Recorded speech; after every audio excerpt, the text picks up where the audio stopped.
So today in this video we are going to discuss on Java threads.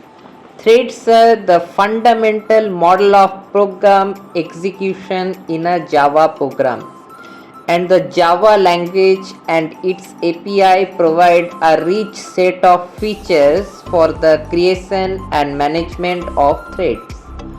All the Java programs comprise at least single thread of control.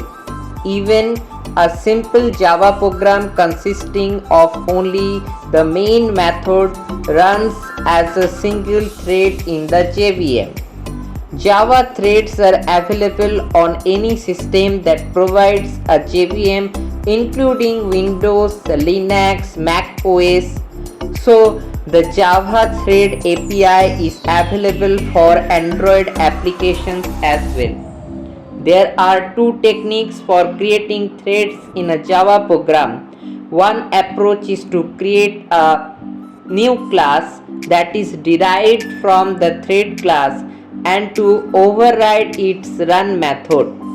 An alternative way and more commonly used technique is to define a class that implements the runnable interface.